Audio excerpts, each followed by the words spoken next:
दोस्तों चलिए शुरू करते हैं एक कहानी। माँ, कहानी को शुरू से अंत तक सुनना। कामिनी निर्विकार भाव से बैठी शून्य में ताक रही थी। सामने रखी हुई चाय कब की ठंडी हो चुकी थी। कल तक जिस घर में हंसी मजाक ठहाकों की आवाज़ों गूंजती थी, रसोई खुशबू से तर रही थी। कहीं बेटी की साड़ियाँ बिखरी होती तो कहीं सलवार कमीज। कभी कौन सी फिल्म देखने जाना है इस पर भारी डिस्कशन होता तो कभी अगली छुट्टियों की प्लानिंग पर। आज पूरे घर में गहरी चुप्पी थी। कामिनी के कानों में अचानक बेटी और नातिन की आवाज़ गूंजने लगती, पर नजरें उठाकर देखती तो साय साय करता उदास घर खाने को दौड़ रहा था। गहरा सन्नाटा पसरा हुआ था चारों ओर, ठीक कामिनी के अंतर्मन की तरह। कामिनी ने गहरी सांस ली और उठकर खड़ी हुई। बालकनी में टहलते हुए कामिनी ने नीचे देखा। बगीचे में खेलते हुए बच्चों को देखकर फिर स्वीटी की याद आ गई। एक हुक सी उठी भीतर से जो उसकी आंखें भीग गई। बिल्कुल नीरू पर गई है स्वीटी। हाँ, नीरू भी तो इतनी ही थी जब उसकी गोद में आई थी। वक्त पंख लगाए कैसे उड़ जाता है, पता ही नहीं चलता। कामिनी बालकनी में रखी आराम कुर्सी पर आंखें मूंद कर बैठ गई। क्या दीदी, आपने चाय भी नहीं ली? तबीयत तो ठीक है ना आपकी? रीमा ने कंधे पर हाथ रखते हुए अपनत्व से पूछा। हाँ हाँ बिल्कुल ठीक है, कामिनी अचकचा कर बोली। दूसरी चाय बना दूं दीदी? कामिनी गहरी सोच में डूबी हुई थी। उसने कोई जवाब नहीं दिया। क्या बात है दीदी, लगता है आपको नीरू की याद आ रही है। रीमा वर्षों से कामिनी के पास काम करती थी। भली भांति जानती थी कि उसके मन में क्या चल रहा है। अरे नहीं रे, कामिनी ने जबरदस्ती मुस्कुराने की प्रयास किया। बेटी तो होती ही पराया धन है। मैं तो खुश हूँ, ऐसा योग्य दामाद और नातिन का सुख मिला है मेरे भाग्यों में। मैं तो अगर दिया लेकर ढूंढती तब भी ऐसा दामाद न ढूंढ पाती। ये तो नीरू की किस्मत है कि उसे ऐसा होनहार, व्यवहार कुशल, नेक दिल जीवन साथी मिला। चल थोड़ी ही कॉफी बना दे। रीमा को कॉफी का कहकर कामिनी अपने बेडरूम में आ गई। तकिया लेकर लेटी तो बंद आंखों के सामने अतीत चलचित्र की भांति सजीव हो उठा। ये बात जब की है जब मैं बीए का फाइनल में थी। एक दिन पापा ने आकर कहा, कल विकास के मम्मी पापा आ रहे हैं तुम्हें देखने। कामिनी, तुम घर पर ही रहना। अचानक शादी की बात सुनकर मुझे झटका सा लगा। मैं अभी आगे पढ़ना चाहती थी, कुछ बनने की तमन्ना मन में थी, पर जब पापा से कहा तो दो टूक जवाब सुना दिया। देखो कामिनी, मैं तुम्हारे कुछ बनने के चक्कर में नहीं पड़ना चाहता।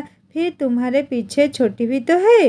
अपनी नौकरी रहते मैं तुम दोनों के हाथ पीले कर देना चाहता हूँ। भगवान ने बेटा तो दिया ही नहीं। समय रहते मैं अपनी जिम्मेदारियों से मुक्त होना चाहता हूँ। विकास अच्छे खाते पीते घर का लड़का है। वो तो तुम सुंदर हो इसीलिए बात बनी है बनना। उसके घर लड़की वालों की लाइन लगी है। पापा मुझे समझा रहे थे, मेरी आंखों के आगे अंधेरा छा गया। मेरे सपने चूर चूर हो गए थे। बहुत रोई थी उस दिन में। मुझे याद आए बचपन के वे दिन जब पापा मुझे राजकुमारी कहकर बुलाया करते थे। हम दो बहनें ही थी, पर पापा ने कभी हमें बेटे से कमतर नहीं माना था। पर आज पापा अक्सर कहते थे, देखना मेरी होनहार बेटियां मेरा नाम दुनिया में रोशन करेगी। मैं इन्हें आईएएस अफसर बनाऊंगा। लाल बत्ती की गाड़ी में बैठकर जब ये जाएगी तो दुनिया देखती रह जाएगी। पर मम्मी के जाने के बाद पापा बिल्कुल बदल गए। हमेशा हंसते रहने वाले पापा का स्वभाव चिड़चिड़ा हो गया था।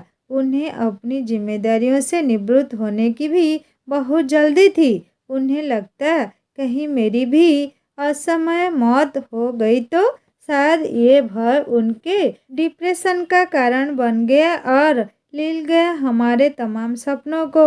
मैंने और छोटी बहन दामिनी ने बहुत कोशिश की पर पापा को डिप्रेशन से बाहर नहीं निकाल पाए। अब तो घर में वही होता जो पापा कह देते। जिस दिन विकास अपने मम्मी पापा के साथ मुझे देखने आए उसी दिन मेरी और विकास की सगाई तय हो गई और परीक्षाएं खत्म होते ही विवाह हो गया। सब कुछ इतना आनंद फानन में हुआ कि सोचने समझने की मौका ही नहीं मिला। वैसे विकास मुझे भी पसंद आया। लंबा कान, गौर बन और उसका शायराना अंदाज। अब मेरे सपनों में था विकास और सिर्फ विकास था। मेरी पापा से सारी शिकायतें भी रफा दफा हो गई थी। मुझे विकास से इश्क हो गया था। सच लड़कियां भी बड़ी अजीब होती है। उनकी जिंदगी में इश्क का मौसम आते ही वे सब कुछ झाम कर देती है। सारे सपने ख्वाहिशें तमन्नाएं कर देती है प्रेम के हवाले। आई एम इन लव इस एक वाक्य के सहारे वो सब कुछ छोड़कर उस शख्स के साथ उड़ जाती है सपनों के रंगीन आसमान में जिसे कल तक वो जानती तक नहीं थी। एक शख्स के मिलते ही नए सपने परवान चढ़ने लगते हैं। इंद्रधनुषी ख्वाहिशें नए सिरे से जिंदगी के सफर तय करने लगती है। पूरी दुनिया को उसी नज़र से देखने लगती है जिन आंखों में उसे खुद के लिए प्यार दिखाई देता है। शादी के बाद ठीक ऐसा ही हाल मेरा भी था। विकास को देखकर दिन शुरू होता तो विकास की बाहों में रात। मैं वही पहनती जो विकास को पसंद था, वही करती जो विकास को पसंद आए। मेरी सोच विचार सब पर विकास का कब्जा था। विकास के प्यार का जादू मेरे सर चढ़कर बोल रहा था। मेरी जिंदगी विकास से शुरू होकर उसके आगे पीछे लड्डू की तरह नाच रही थी। शादी के महीने भर बाद हम हनीमून मनाने गोवा चले गए। गुलाबी सुबह, सुहानी शाम, समंदर की लहरें, खुशनुमा महल, पींगे भरता इश्क, गाली रेत पर निशान छोड़ते कदम, बाहों में बाहें और आंखों में आंखें डाले एक दूसरे के साथ।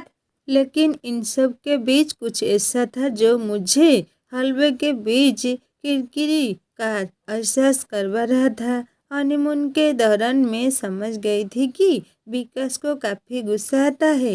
एक तरफ उसकी जिंदा दिल मन मोह लेती तो दूसरी तरफ उसका गुस्सा मेरे सारे अरमानों पर पानी फेर देता। बात बात पर रोकना टोकना विकास की आदत थी, पर मैं तोला पर मैं मासा। विकास का बर्ताव मेरे सामने बहुत से प्रश्न चिन्ह छोड़ रहे थे। पर किससे कहती, क्या कहती? 10 दिन गोवा में बिताकर हम इलाहाबाद लौट आए थे। धीरे धीरे मेरी समझ में आ गया था कि विकास जिद्दी, क्रोधी और गुस्सेल स्वभाव वाला समनमोजी इंसान था। उसके लिए वही सही था जो उसने कहा। किसी और की बात सुनना मानना उसे गवारा नहीं था। मैं सब कुछ जान गई थी, पर मैंने सोचा मैं अपने प्यार से विकास की बुराइयों को अच्छाई में बदल दूंगी। बस इसी प्रयास में मैं उलझाती चली गई। मेरा समझाना विकास को हमेशा उपदेशी लगता। बोझ लाकर चीख पड़ता। संयुक्त परिवार में मुझे सबके सामने बार बार अपमानित होना पड़ता। मेरी टीस मेरी आंखों से पानी बनकर बरसती, पर इससे कहाँ कुछ बदलने वाला था। दीदी, काफ़ी, रीमा ने लाइट जलाते हुए कहा। बाहर गहरा अंधेरा हो गया था, ठीक मेरे जीवन में छाए अंधेरे की तरह। पर रात को जो चंद्रमा सारा संसार को आलोकित करता है, नीरू भी रोशनी बनकर आई थी मेरी जिंदगी में। कॉफी पीते हुए यादों के पन्ने फिर फड़फड़ाने लगे थे मेरे सामने। शादी के 2 साल बाद विकास का तबादला दिल्ली हो गया। मैंने राहत की सांस ली। कम से कम सबके सामने जलील तो नहीं होना पड़ेगा।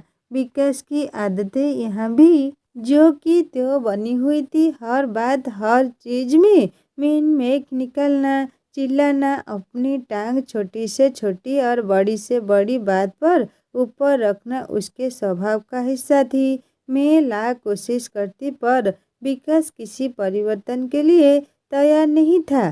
कभी कभी मेरा मन करता कि सब कुछ छोड़कर कहीं भाग जाऊं, कहीं दूर, बहुत दूर, पर कहाँ? ये ऐसा प्रश्न था जिसका जवाब नहीं था मेरे पास। परंपरा की बेड़ियों में जकड़ा मेरा मन डोली में आने वाली सिर्फ अर्थ पर ही वापस जाती है कि आगे कुछ सोच ही नहीं पाता। दिन, महीने, साल यूं ही गुजरते जा रहे थे। धक्का मुक्की करते हुए सांसें चल रही थी। मेरा मोम दिल पत्थर होता जा रहा था। मुझे सब कुछ सहने की आदत सी हो गई थी। फिर चाहे वे शब्दों के तीर हो या कुछ बोलने की एवज में मिलने वाला तमाचा। शादी को 4 साल बीत गए थे पर मेरी गोद सुनी ही रही। विकास को एक और बहाना मिल गया था कि मुझे अपमानित करने का। भगवान भी न जाने किन कर्मों का फल दे रहा था। डॉक्टर ने तो सब कुछ नॉर्मल ही कहा था पर हारे हुए जुआरी की तरह चुप रहना ही मेरी नियति बन गई थी। कॉफी खत्म हो गया था। टहलते टहलते हुए याद आया वो दिन जब नीरू मेरी जिंदगी में आई। उस दिन सुबह आंख खुली तो लगा नीचे काफी शोर हो रहा है। मैंने बालकनी में से देखा पर माजरा समझ नहीं आया तो फिर नीचे चली गई। पुलिस भी थी। पता चला किसी टैक्सी वाले की टैक्सी में कोई अपनी 1 साल की बेटी को छोड़ गया था। बच्ची उस भीड़ को देखकर लगातार रो रही थी। सब उस मासूम से तरह तरह के सवाल कर रहे थे लेकिन वो उन सब अजनबियों को कटी फटी आंखों में देखती और फिर रोना शुरू कर देती। पुलिस अपनी पूछताछ कर रही थी। टैक्सी वाला अपनी अनभिज्ञता की कहानी कह रहा था। लोगों के कहा जारी थे। कोई माता पिता के भूलने की बात कहता, कोई जानबूझकर छोड़ देने की, कोई बेपरवाही के अन्य किस्से सुना रहा था तो कोई भगवान की लीला बता रहा था। पर किसी को बच्ची की परवाह थी ऐसा नहीं लग रहा था। मैंने आगे बढ़कर बच्ची को गोद में ले लिया और फिर पास ही की पान की दुकान से टॉफी और बिस्किट खरीदिए। बच्ची थोड़ा सा खाने पाकर चुप हो गया। मेरी ममता मुझे मजबूर कर रही थी। मैं लगातार उसके सर पर हाथ फिराती रही। पुलिस ने अपनी कार्यवाही समाप्त की और मेरी गोद से बच्ची को लेने लगी। मैं जैसे ही बच्ची उन्हें सौंपने लगी वो फिर से रोने लगी। अब मेरी ममता अपने चरम पर थी। मैं उसे रोते हुए नहीं देख पा रही थी। फूल सी नन्ही जान मेरी गोद से नीचे नहीं उतरना चाहती थी। उसने मेरी साड़ी का पल्लू कसकर पकड़ रखा था। मेरे भीतर की माँ ने बिना विकास की परवाह कहा, जब तक इसके माता पिता नहीं मिल जाते क्या मैं इसे अपने पास रख सकती हूँ? पुलिस वालों की तो जैसे बला टली।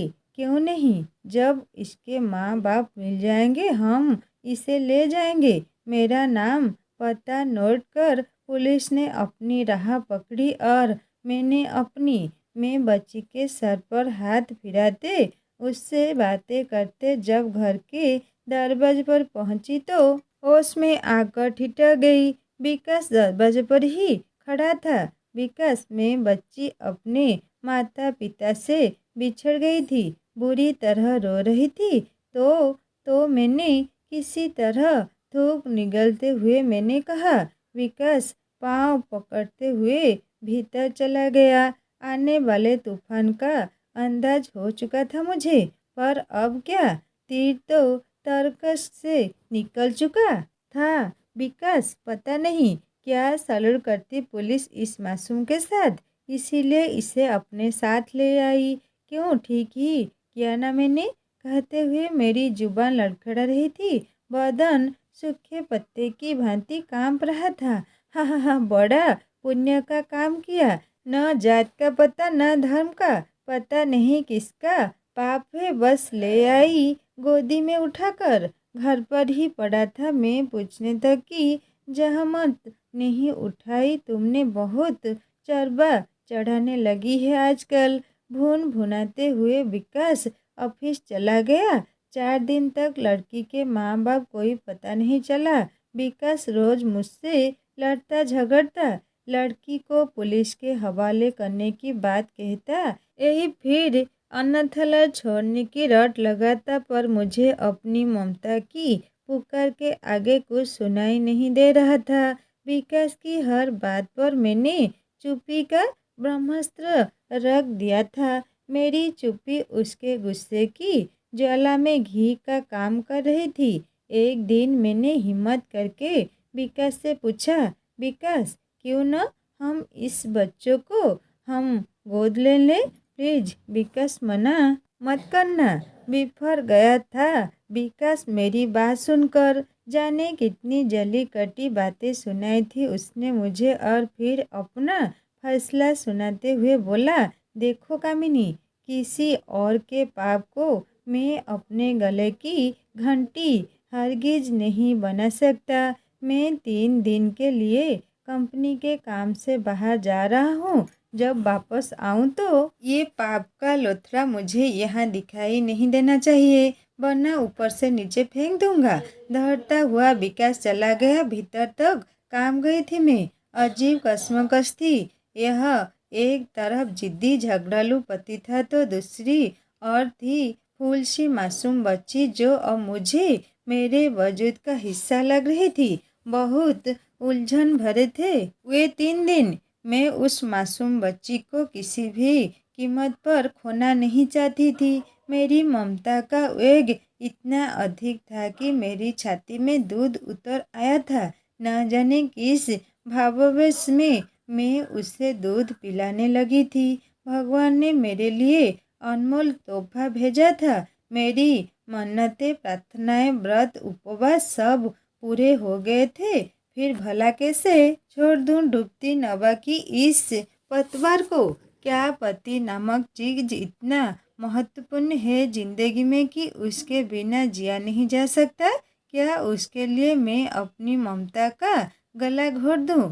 क्या मंगलसूत्र और सिंदूर की बेड़ियों में जकड़ी नारी का पति से अलग कोई व्यक्तित्व नहीं? क्या गुस्तल पति की गालियां खाने से अच्छा ममता के समंदर में गोते लगाना नहीं है? ये प्रश्न लगातार मेरा आत्ममंथन कर रहे थे। प्रश्नों के चक्रव्यूह में उलझते निकलते 2 दिन बीत गए थे। अजनबी मासूम बच्ची और अपने पति विकास में से मुझे किसी एक को चुनना था, वो भी विकास के लौटने से पहले। आखिर बहुत सोचने के बाद मैंने फैसला लिया कि मैं न तो इसे पुलिस के हवाले करूंगी, न ही इसे अनाथालय भेजूंगी। पत्नी बनकर बहू जी ली, अब माँ बनकर जीने की इच्छा और दृढ़ निश्चय ने मुझे जोश से भर दिया था। मैंने अपना सामान बांधा, जेवर और पैसे भी रख लिए। मैं जानती थी जब तक कोई स्थायी इंतजाम और नौकरी नहीं मिलती इन्हीं रुपयों से काम चलाना होगा। विकास के नाम मैंने एक छोटा सा खत छोड़ दिया, विकास मैं जा रही हूँ, पत्नी बनकर जी ली। मुझे नहीं लगता तुम्हें मेरी कोई खास ज़रूरत होगी। आज इस मासूम को मेरी ज़रूरत है। तुम इसे अपना नहीं सकते और मैं इसे छोड़ नहीं सकती, इसीलिए जा रही हूँ। माँ बनकर जीना चाहती हूँ। तुम चाहो तो दूसरी शादी कर लेना। मैं कभी तुम्हारे पास लौट कर नहीं आऊँगी। मुझे जीने का मकसद मिल गया, मैं इसे खोना नहीं चाहती। कामिनी इसके पश्चात दिल्ली से दूर महाराष्ट्र के इस छोटे से कमरे में आ गई। अब सफ़ेद साड़ी मेरे विधवा होने की पहचान थी। बेटी का नाम मैंने निरुपमा रखा था और उसके पिता की जगह के अग्रवाल भर दिया। बस यही थी मेरी तब की पहचान जो आज तक कायम है। यहाँ आकर मैंने छोटे बच्चों को पढ़ाना शुरू कर दिया। बाद में एक स्कूल में नौकरी मिल गई। नीरू और मैं साथ साथ स्कूल जाते। जिंदगी की आवश्यकताओं को पूरा करने जितनी आमदनी हो जाती थी। नीरू धीरे धीरे बड़ी हो रही थी। पढ़ने में वो काफ़ी तेज थी। टेबल खेलने में उसका कोई जवाब नहीं था। राज्य स्तरीय कई पुरस्कार उसे मिले थे। इसी दौरान उसकी मुलाकात संदीप से हुई। पहचान भी हुआ। दोस्ती और फिर प्यार में तब्दील हो गई और करीब 3 साल पहले मैंने शादी कर दी नीरू की। पिछले 10 दिन नीरू, संदीप और नातिन स्वीटी छुट्टियां मनाने आए थे मेरे पास। मैं आज पूरी तरह संतुष्ट हूँ। एक माँ के रूप में, नानी के रूप में। मेरे हाथ खुद व खुद आसमान की ओर जुड़ गए। से भगवान, मैं तेरी शुक्रगुजार हूँ। तूने मेरी गोद ममता से भर दी। मेरी सबसे बड़ी दौलत है मेरी बेटी नीरू। मैं बहुत खुशनसीब हूँ क्योंकि मैं एक माँ हूँ। सिर्फ एक माँ। हा हा हा, सिर्फ एक माँ। सोते सोते अपनी गीली आंखों को पोंछते हुए मेरी उंगलियां नीरू के नंबर डायल करने लगी। दोस्तों, कहानी को यहीं पर ख़त्म करती हूँ। कहानी कैसा लगा मुझे ज़रूर कमेंट करके बताना और अच्छे लगे तो लाइक करना, दोस्तों के साथ शेयर करना, सब्सक्राइब करके बेल आइकन दबा देना। नमस्ते।